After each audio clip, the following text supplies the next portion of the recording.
আপোনালোকে চাই আছে পিজ্জা আসাম হেল্প ইউ। বন্ধুসকল ইতিমধ্যে ওলাই আহিছে আজিৰ পুৱাৰ কেইটামান নতুন খবৰ। ইয়াৰ প্ৰতিটো খবৰেই হৈছে আপোনাৰ বাবে অত্যাধিক গুৰুত্বপূৰ্ণ, সেয়েহে ভিডিঅ'টো শেষলৈ চাই থাকিব।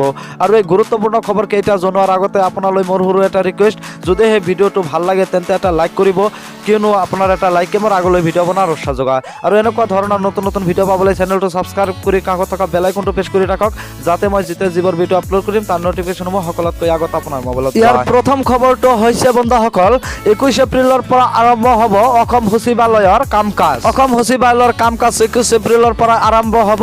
চৰকাৰে জাৰি কৰিছে নীতি নিৰ্দেশনা। কাৰ্যালয় সময়ত সকলো কৰ্মচাৰীয়ে সামাজিক দূৰত্ব বজাই ৰাখিব লাগিব, লগতে প্ৰয়োজনীয়ভাৱে কাৰ্যালয়ত চেনিটাইজেশ্যন কৰিব লাগিব। প্ৰতিগৰাকী লোকে মাস্ক ব্যৱহাৰ কৰিব লাগিব। 5 জনতকৈ অধিক লোক সমবেত হ'ব নোৱাৰিব। কোনো লোক থু পেলাব নোৱাৰিব।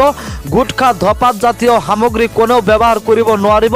হাত ধোৱাৰ লগতে চেনিটাইজাৰ প্ৰতিগৰাকী লোকে ব্যৱহাৰ কৰিব লাগিব। ইয়াৰ 2 নম্বৰ খবৰটো হৈছে বন্ধুসকল, 8 মাৰ্চৰ পৰা চেঙা মুছলমান গাঁৱৰ 59 বছৰীয়া মহিলা নিৰুদ্দেশ। বৰপেটা জিলাৰ তাৰাবাৰী আৰক্ষী থানাৰ অন্তৰ্গত চেঙা মুছলমান গাঁৱৰ এগৰাকী মহিলা যোৱা 8 মাৰ্চৰ পৰা নিৰুদ্দেশ হৈ থকাত অঞ্চলজুৰি চাঞ্চল্যৰ সৃষ্টি হৈছে।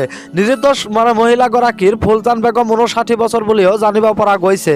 আত্মীয় তথা আলহীৰ ঘৰত খোজ বিচাৰ কৰেও যদি কোনো সন্ধান লাভ কৰা নাই মহিলাগৰাকী। লকডাউনৰ বাবে মহিলাগৰাকীৰ সন্ধান কৰাত যথেষ্ট অসুবিধাৰ সন্মুখীন হৈছে পৰিয়ালৰ লোক।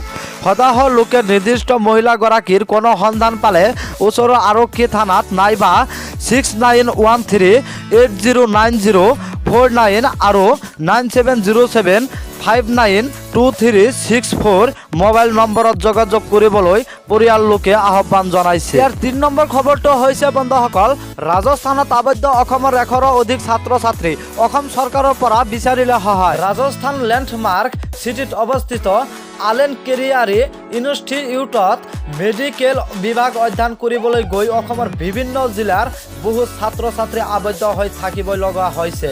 বৰ্তমান খাদ্যৰ লগতে বিভিন্ন সা সুবিধাৰ পৰা বঞ্চিত হৈছে বহু ছাত্ৰ ছাত্ৰী। তিনিচুকীয়া জিলাৰ মাৰ্গেৰিটাৰ 10 গৰাকীতকৈও অধিক ছাত্ৰী উক্ত প্ৰতিষ্ঠানত আবদ্ধ হৈ থকাৰ খবৰ আহি পৰিছে। অসম চৰকাৰলৈ সহায়ৰ হাত বিচাৰি বিনম্ৰ আহ্বান জনাইছে অধ্যয়নৰত অসম ছাত্ৰ ছাত্ৰীসকল। 4 নম্বৰ খবৰটো হৈছে বন্ধুসকল, ডিঙৰ বিধায়ক আমিনুল ইছলামৰ জামিন নাকচ। জিম্মাত বিচাৰি আদালতত CIDৰ আবেদন। ডিঙৰ বিধায়ক আমিনুল ইছলামৰ জামিন নাকচ। নগাঁও ছেছন আদালতত জামিন নাকচ কৰা হৈছে।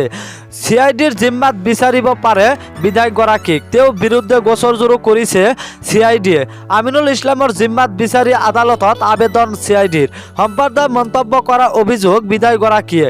তাৰ পিছতে তেওঁক নগাঁও আৰক্ষীয়ে গ্ৰেপ্তাৰ কৰিছিল। 887 আৰু 20 নম্বৰত নগাঁও আৰক্ষী থানাত ৰুজু হৈছিল গোচৰ।